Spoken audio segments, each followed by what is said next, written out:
대구시에 업무를 위탁받아 운영하는 기관이 40여 곳이 있습니다.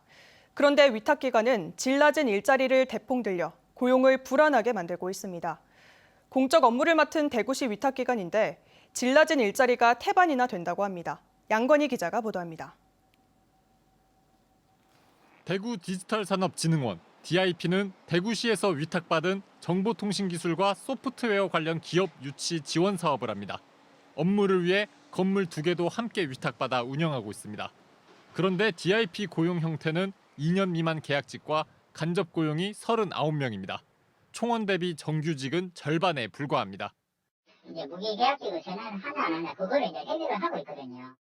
전통시장 지원 업무를 위탁받은 대구시 상인연합회의 고용 사정은 더욱 열악합니다. 대구시 상인연합회는 대구시 소유인 상인회관을 위탁받고 지난해만 3,600여만 원 지원금도 받았지만 직원 3명 모두 2년 미만 계약직입니다. 시 지원금이 많다고 위탁기관의 고용질이 높진 않았습니다.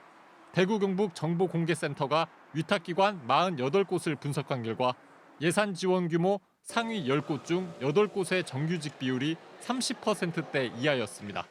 대구시와 위탁기관이 체결하는 협약서를 보면 노동자 고용 승계 비율이 80% 이상이어야 하고 이를 어기면 재위탁을 하지 않을 수 있다고 나와 있습니다.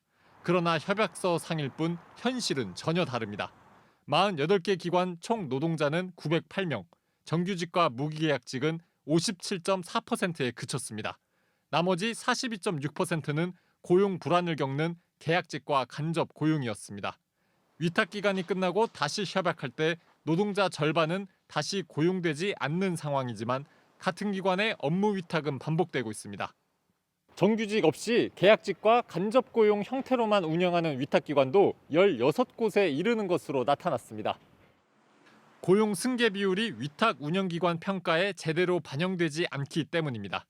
공적 기능을 수행하기 위해 건립된 대구시 소유 건물을 운영하는 위탁기관의 종사자들이 고용이 안정되지 않는다면 그 설립 목적을 수행하는 종사자들의 전문성이 약화될 것은 뻔하지 않습니까?